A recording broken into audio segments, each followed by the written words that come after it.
ya le comentaba que restan menos de 8 semanas para que lleguen las elecciones del primer martes de noviembre, allá en los Estados Unidos. Los candidatos a la presidencia, Donald Trump en busca de su reelección y Joe Biden, quien pretende despachar desde la Casa Blanca, ahora como jefe del Ejecutivo,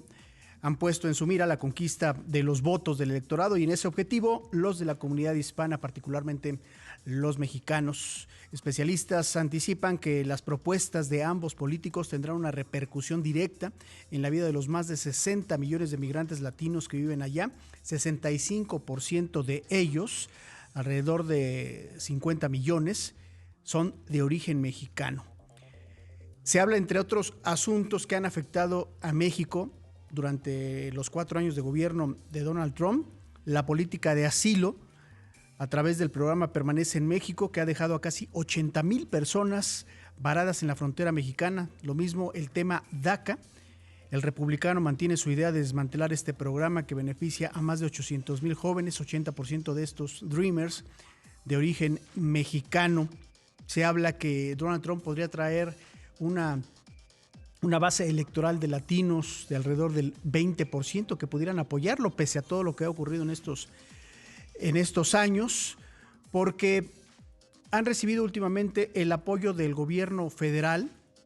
luego de la pandemia. Allá hay un seguro de desempleo, allá hay un apoyo directo para el empresario, hay un apoyo directo para las familias, para los trabajadores, y eso muchos lo han visto de manera positiva y pudieran ser aquellos que voten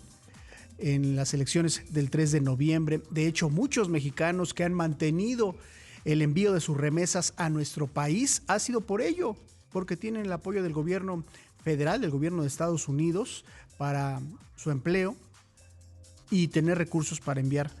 a México. En la trinchera de Biden, el demócrata anunció que de ganar en sus primeros 100 días se encargará de deshacer el daño causado por la actual administración en el asunto migratorio al impulsar una reforma en favor de 11 millones de indocumentados, parar la construcción del muro fronterizo y renovar el programa DACA. La estrategia de quien fuera vicepresidente en la gestión de Barack Obama es,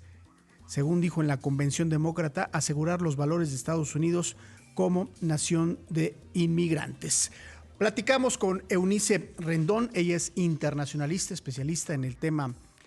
de migrantes mexicanos y nos va a ofrecer su colaboración sobre esta situación que estamos viviendo, que está viviendo en Estados Unidos, las propuestas de los dos candidatos hacia la comunidad latina, hacia la comunidad mexicana de manera particular. Adelante, Eunice, muy buenos días.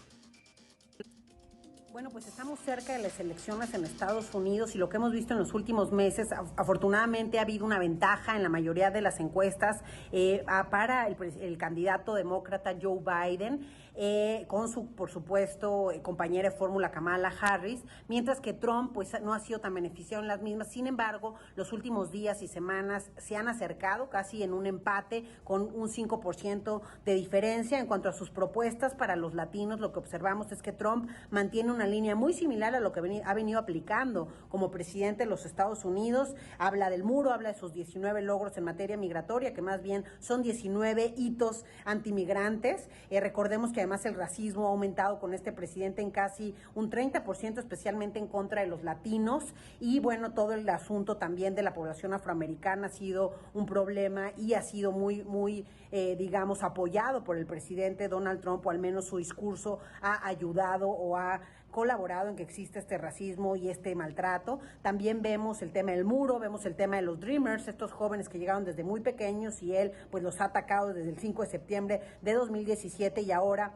aún que la Suprema Corte ha dictaminado de que vuelvan a tener el estatus migratorio especial que tenían, pues Trump y su gobierno no ha puesto las reglas adecuadas, quiere bajar el número de años, en vez de 2 que sea 1 año el que tengan este permiso, que no puedan tener advance parole, que era lo que les permitía salir y regresar a Estados Unidos, y que no puede haber nuevos candidatos, y eso deja fuera a casi 100,000 jóvenes que cumplen con los requisitos. Por el otro lado, todas estas políticas antimigrantes con documentados e indocumentados, porque también la han sufrido los trabajadores temporales, que ha limitado mucho sus visas. La política del asilo ha sido la peor en la historia, en donde ha dejado a través del programa de Remain in Mexico, Permanece en México, a más de 60,000 personas, 70,000,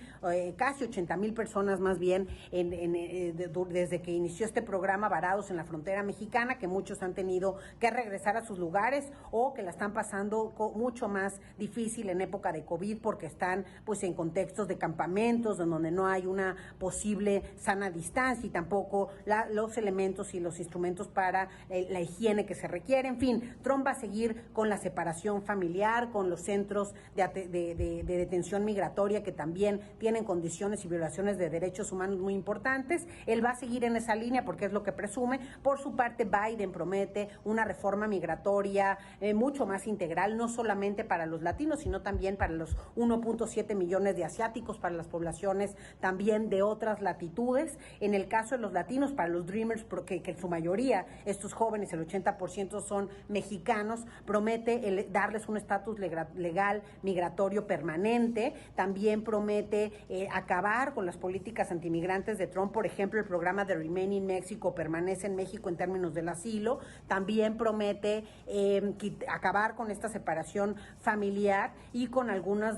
justamente con estos centros de detención privada que violan mucho los derechos humanos de los migrantes, y pues recuperar ahora sí que así como Trump habla de America First y América primero, Estados Unidos primero, y la grandeza de Estados Unidos, Biden también habla de esta nación en su documento justamente de propuestas, habla como una nación de inmigrantes, y que eso lo va a valorar, y además lo vemos también con esta compañera de fórmula que es un inmigrante, que pues seguramente tenemos mucho más posibilidades de que nos vaya mejor a los latinos con Biden que con el presidente Trump, que sin duda todos hemos sufrido, es decir, tanto los inmigrantes en Estados Unidos como sus familias estadounidenses, porque recordemos que lo que más compartimos entre Estados Unidos y México justamente son personas, familias binacionales que la han visto difícil porque han deportado a alguna persona o algún miembro de la familia, o lo han maltratado con este racismo que se ha incrementado en Estados Unidos. Y finalmente creo